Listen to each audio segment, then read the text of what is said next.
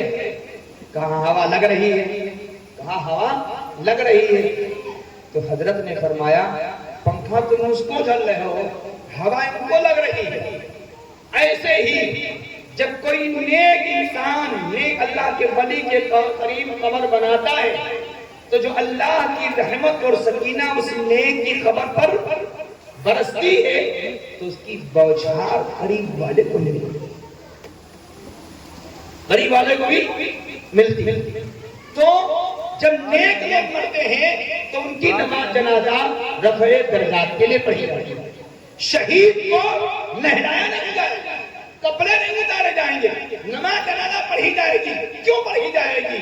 اللہ اس کے درجات کو اور بلند فرما دے۔ مسجد کا جنازہ کیوں پڑھا جائے گا؟ اس کی مغفرت کا کوئی پتہ نہیں ہے، اس لیے نیک ہے درجے بلند ہو جائیں گے، برا ہے تو اتنے سارے لوگ مل کر کے جب کہیں گے اے اللہ ہمارے زندے کی بخشش فرما، ہمارے مردے کی بخشش کر دے، تو ان میں سے کوئی نیک بندہ ہوگا، اللہ کا ولی ہوگا، جس کی دعا اللہ قبول کرے گا تو مسجد کا کام بنے گا۔ پیارے بھائی بزرگوں دوستو، تو شہادت جو ہے غم کی چیز نہیں، اگر غم کی چیز ہوتی یہ چیزیں نہ ملتی۔ جابر رضی اللہ تعالیٰ عنہ کے والد گرامی عمر بن حرام رضی اللہ تعالیٰ عنہ غزوہ احد میں شہید ہوئے، کفار نے ان کا مسئلہ کر دیا، جیسے کہ حمزہ رضی اللہ تعالیٰ عنہ کا مسئلہ کیا گیا تھا۔ مسئلہ جانتے ہو، شہید کیا، شہید کرنے کے بعد کان کاٹ دیے، ناک کاٹ دی، شکل بھی کاٹ دی، اس کے بعد جسم کو چیر کر کے کلیجے کو نکال لیا۔ یہ ہے کیا؟ مسئلہ، شکل بگاڑ دینا۔ اسی وجہ سے لکھا ہوا ہے، سنو بھائی، اسی وجہ سے لکھا ہوا ہے کہ جب تیمم کرو اور مٹی پر ہاتھ مارو اور مٹی زیادہ لگ جائے تو مٹی کو پھونک دو، جھاڑ دو۔ کیوں؟ زیادہ مٹی لگی ہوگی اور تیمم کر لو گے نا تو چہرہ بگڑ جائے گا، بد شکل ہو جاؤ گے۔ شریعت بد شکلی کو پسند نہیں کرتی۔ اب ہم ان نوجوانوں سے سوال کرتے ہیں اور اپنی ان بہن اور بیٹیوں اور بہوؤں سے سوال کرتے ہیں، برادران وطن کا تہوار ہولی آتا ہے، کچھ مسلمان ہیں وہ بھی کیا کرتے ہیں؟ ہولی کھیلتے ہیں، اور ہولی کھیلنے میں شکل بگڑتی ہے، حرام ہے، حرام ہے۔ مسئلہ کرنا حرام ہے، مسئلہ کرنا حرام ہے، زندگی شکل بگاڑنا حرام ہے۔ پیارے بھائی بزرگوں دوستو، مسئلہ کر دیا گیا۔ جابر رضی اللہ تعالیٰ عنہ اپنے والد کے چہرے کو دیکھنے کے لیے تشریف لے جا رہے ہیں، چاہتے ہیں کہ دیکھ لے، صحابہ منع کر دیتے ہیں، کئی لوگوں نے منع کر دیا۔ اخیر میں رسول اللہ صلی اللہ علیہ وسلم نے کہا نہیں دیکھنے لگے، انہوں نے دیکھا، دیکھنے کے بعد پھر جنازہ بنا کر دفن کر دیا گیا۔ ایک دن جابر رضی اللہ تعالیٰ عنہ کی ملاقات رسول اللہ صلی اللہ علیہ وسلم سے ہوئی، تو آقا صلی اللہ علیہ وسلم نے پوچھا جابر بہت زیادہ مغموم نظر آ رہے ہو، کیا بات ہے؟ تو جابر رضی اللہ تعالیٰ عنہ نے کہا اللہ کے رسول صلی اللہ علیہ وسلم والد گرامی غزوہ احد میں شہید ہو گئے، ان کے ذمے بہت سارا قرض اور کئی بہنیں شادی کرنے والی، کئی بہنیں شادی کرنے والی اور ان پر قرض بھی۔ پیارے نبی صلی اللہ علیہ وسلم نے فرمایا سنو میرے بھائیو، جو لوگ کہتے ہیں شہادت غم کی چیز ہے، مچھلی نہیں بنے گی، گوشت نہیں بنے گا، سینہ پیٹا جائے گا، گوشت پیٹی جائے گی، مریضہ بنے گا، سبیل چلے گی، سب چوچلے کرتے ہیں نا، پھر 12 تاریخ کو کیا کریں گے؟ تیجا بھی کریں گے، کیونکہ حسین مری گئے، قرآن کہتا ہے زندہ ہے، کہتے مری گئے، ہم تیجا کریں۔ آپ صلی اللہ علیہ وسلم نے فرمایا معلوم ہے تم کو، اللہ رب العالمین نے حضرت جابر رضی اللہ تعالیٰ عنہ سے آمنے سامنے ہو کر کے ملاقات کی، آمنے سامنے ہو کر ملاقات کی۔ پھر اللہ رب العالمین نے جابر رضی اللہ تعالیٰ عنہ سے سوال کیا، اے جابر تمہیں کیا پسند ہے؟ کچھ مانگنا ہو تو مانگو۔ تو جابر رضی اللہ تعالیٰ عنہ نے اللہ رب العالمین سے کہا پروردگار عالم کچھ نہ چاہیے، دوبارہ ہمیں زندہ کر کے دنیا میں بھیج دیجئے تاکہ میں دوبارہ شہید ہوں۔ تاکہ میں دوبارہ شہید ہو جاؤں۔ پروردگار عالم نے کہا یہ تو ضابطہ بن چکا ہے، جو یہاں آ گیا اس کو دوبارہ واپس نہیں آئے۔ شہید کا مقام اللہ رب العالمین نے خود سوال فرمایا، اور شہادت اگر دکھ کی چیز ہوتی، شہادت اگر غم کی چیز ہوتی تو جابر رضی اللہ تعالیٰ عنہ اللہ رب العالمین سے نہ کہتے کہ مجھے دوبارہ بھیجا جائے میں شہید۔ پیارے بھائیو، بزرگ اور دوستو، شہادت بڑی اہم چیز ہے۔ حضرت خالد رضی اللہ تعالیٰ عنہ، جن کو سیف من سیوف اللہ کہا جاتا ہے، پوری زندگی شہادت کی دعا کرتے رہے، پوری زندگی شہادت کی دعا کرتے رہے، کسی بھی میدان جنگ میں حاضر نہیں ہوئے، اور جب جنگ میں پہنچتے تھے تو آگے بڑھ کر کے اپنے کو پیش کرتے تھے، لیکن شہادت بھی کسی کے چاہنے سے نہیں ملتی، اللہ یہ نعمت جس کو دیتا ہے اسی کو ملتی ہے۔ پھر سن لیجئے، شہادت یہ نعمت اللہ جس کو عطا کرے اسی کو ملے گی، بندے کی کوشش پر شہادت نہیں ملتی۔ حضرت خالد رضی اللہ عنہ دعا بھی کر رہے ہیں، شریک بھی ہو رہے ہیں، لیکن آخر وقت آیا کہ بستر پر موت، اور جب انتقال کر رہے تھے تو رو رہے تھے، پوری زندگی دعا کی، کوئی بھی میدان جنگ چھوڑا نہیں، اور گئے تو آگے بڑھ کر کے حصہ لیا، لیکن شہادت نہیں ملی، بستر پر مرے۔ تو ایک عالم نے کہا ہے، بڑے مزے کی بات کہی، خالد رضی اللہ تعالیٰ عنہ بلا وجہ شہادت کی موت کی تمنا کر رہے تھے، دعا کر رہے تھے، بلا وجہ کر رہے تھے۔ انہوں نے کہا کیوں؟ انہوں نے اس سے کہا کہ جب اللہ کے رسول صلی اللہ علیہ وسلم نے فرمایا کہ یہ اللہ کی تلواروں میں سے ایک تلوار ہے، تو اگر خالد رضی اللہ تعالیٰ عنہ شہید ہو جاتے تو اللہ کی تلوار ٹوٹ جاتی۔ خالد کو رضی اللہ تعالیٰ عنہ کو اللہ کے رسول صلی اللہ علیہ وسلم نے سیف من سیوف اللہ کہا۔ اس بنیاد پر اللہ کی تلوار کہا گیا، اس بنیاد پر ان کو شہادت کی موت میسر نہیں۔ شہادت تو اللہ تعالیٰ کی طرف سے کیا ہے؟ ایک نعمت ہے، اسی کو ملتی ہے جس کی قسمت میں ہوتا ہے، جس کو اللہ عطا فرماتا ہے۔ اب بتائیے، جب اللہ کی طرف سے یہ نعمت ملی ہے حسین رضی اللہ تعالیٰ عنہ کو، تو اب جو لوگ یہ ڈرامہ کر رہے ہیں وہ کیا کیا؟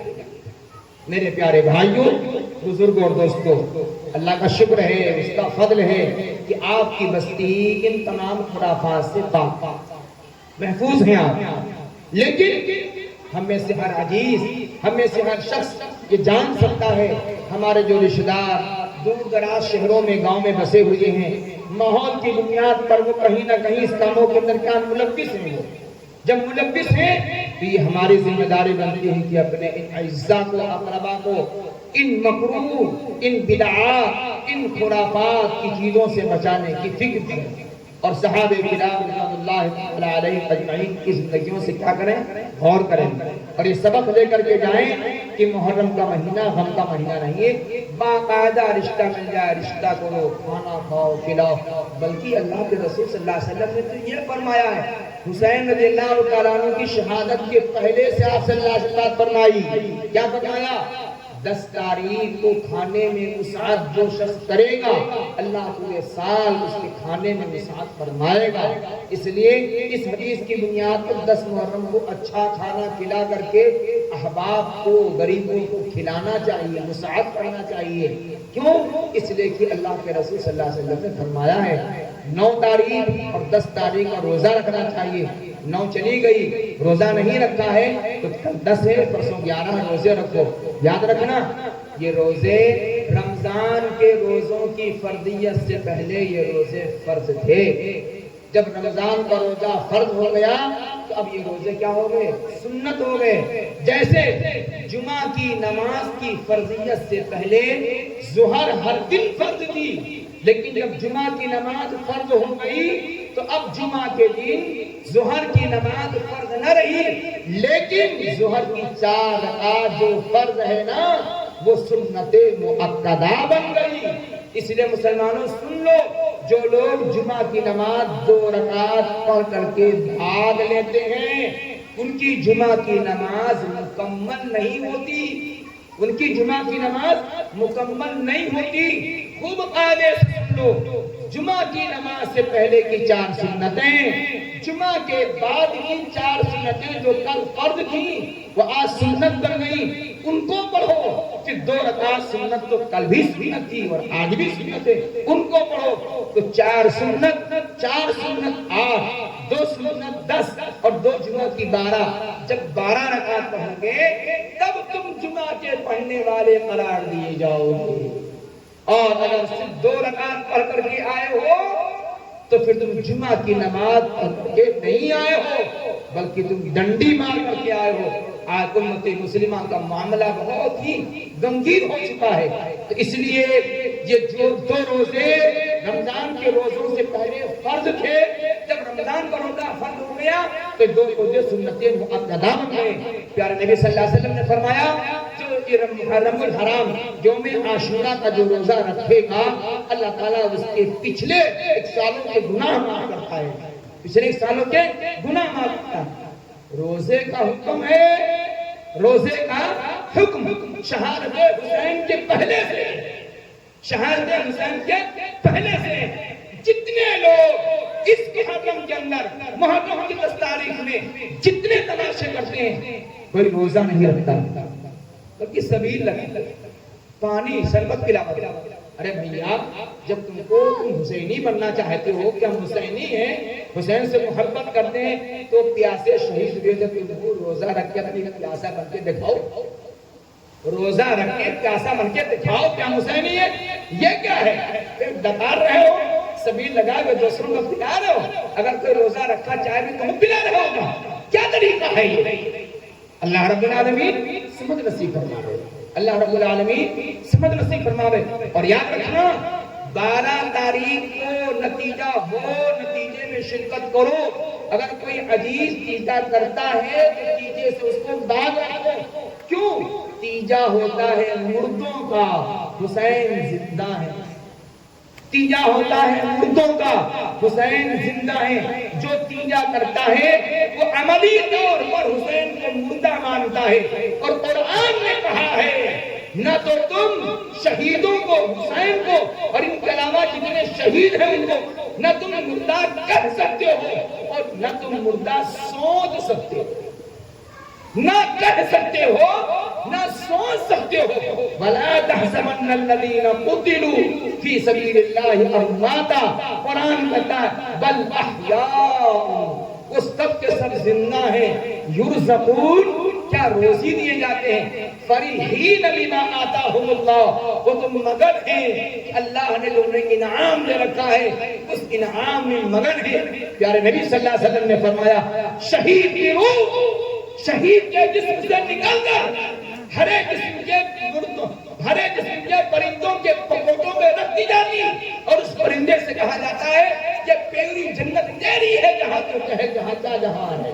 تو ان کو بھی نعمتیں مل رہی، ہم کہیں نہیں 10 محرم کو وہ تعزیہ جو ہے نا تو جو دروازہ بنا ہے حسین کی روح مسچلت ہے تو امام آئے کے گھسٹ ہے، اب تم جو کچھ منگی ہو تو حسین بابا تم کا دے جائیں۔ جیسے ہی مولانا صاحب بیان کر گئے، جب نبی نہ اولاد لے سکتا نہ اولاد دے سکتا بلکہ اللہ سے مانگتا ہے، جب نبی کو ہمت نہیں ہے تو ان شہیدوں کو کہاں سے ہو جائے گا، اور ان ولیوں کو کہاں سے طاقت مل جائے گی تم کا اولاد دینی، تمہارے کاروبار کا بڑھائے گی، تمہارے بٹوا کا سعودی پہنچائے گی، تم کا حج کرائے گی۔ نہ نبیوں میں طاقت ہے، نہ شہیدوں میں طاقت ہے، نہ ولیوں میں طاقت ہے۔ یہ طاقت اللہ نے صرف اور صرف اپنی مٹھی میں رکھی ہے، کسی کی طاقت نہیں۔ بلا وجہ ہوا جائے کہ ہاتھ پھیلائے کھڑے ہیں، مانگتیاں کر کے بڑا ترس آتا ہے ان خواتین کے اوپر. بابا آئے چوک کے اوپر کھڑی گئی گئی. اب 24 گھنٹے اگلی مغرب تک ان کا بیٹھک آئی ہے. کھڑے کھڑے ہٹکیں کھڑے کھڑے منہتیں, نہ نماز سے مطلب کسی سے مطلب. اب کہاں کر رہی ہیں, کھڑی ہیں. جب بابا قبر کربلا پہنچ گئی ہیں, جب بابا سوچنے کی چیز ہے کربلا میں حسین شہید کیے گئے, گدھے جو ہے ہیوں کربلا بنا کے حسین کا شہید کرا چاہتا, ہیوں کربلا بنا کے شہید کرا چاہتا. ارے یہ نام تو لینا ہی نہیں چاہیے بنا وجہ. اور پرچی آ گئی ہمارے پاس, وقت ہو گیا ہے لیکن بات ختم کرتا ہوں, بات بڑھ گئی بلا وجہ. جو محرم کی 10 تاریخ کو چبوترے پر رکھتے ہیں, چبوترے پر ہم کو کہتے ہیں یہ توہین کرتے ہیں. ارے میں کہتا ہوں تم گدھے ہو, تم توہین کرتے ہو. بنانے والی عورتیں حیض کی حالت میں ان ٹھاٹھوں کو بناتی ہیں, اپنے ناپاک کپڑوں کو پورا سال ان ٹھاٹھوں پر دھل کر کے پھیلا کر کے سکھاتی. یہ اللہ کا بندہ حسین سے محبت رکھنے والا جب یہ خریدنے جائے گا تو جس کو بابا کہتا ہے پیچھے کیریئر میں باندھے گا, ٹھار کے اتارے گا, ادھر لٹکائے ادھر لٹکائے, اچھے دوپٹہ میں لپیٹے ہوئے ہیں, لے کے آ رہے ہیں. جب بابا یہ چبوترے پر تو حسین اب پیٹنے کے سبب لے کے آئے ہیں موٹر سائیکل پر, گیس بنی ہے تو پیچھے کھولی اور چبوترا پر رکھی تو مگر ان کے سلگا رہے. اور جیسے 10 محرم ہو گئی کربلا چلے گئے. میں قسم کھا کے کہتا ہوں تمہیں یقین ہو تو آؤ ہمارے ساتھ بہرائچ چلو, میں پچھلے سال کی تازیوں کے ٹھار کو آج دکھاؤں گا.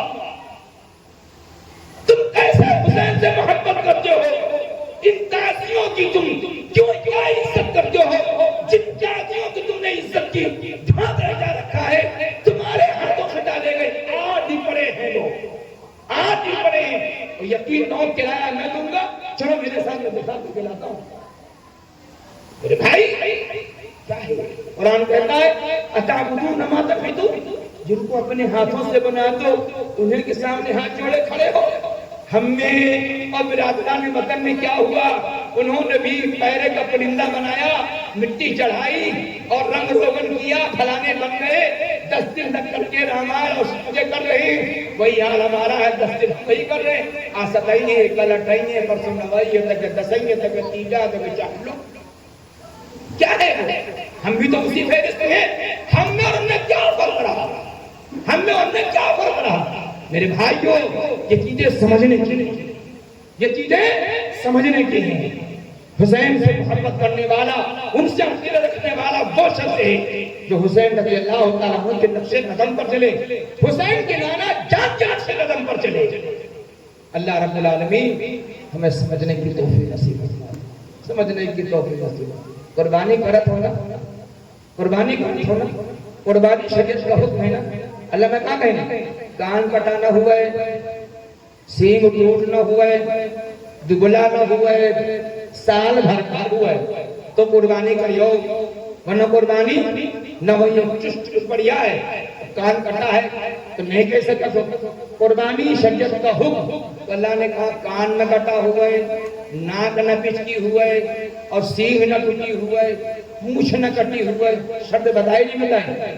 جتنے لوگ تعزیہ رکھتے ہیں ذرا بھی بتاویں کہ امام کون کون شرط لگائے گا کہ اتے بڑے ہوئی ہیں, کہ اتے بڑے ہوئی ہیں, کہ اتے بڑے ہوئی ہیں, کہ 52 ہاتھ کے ہوئی ہیں.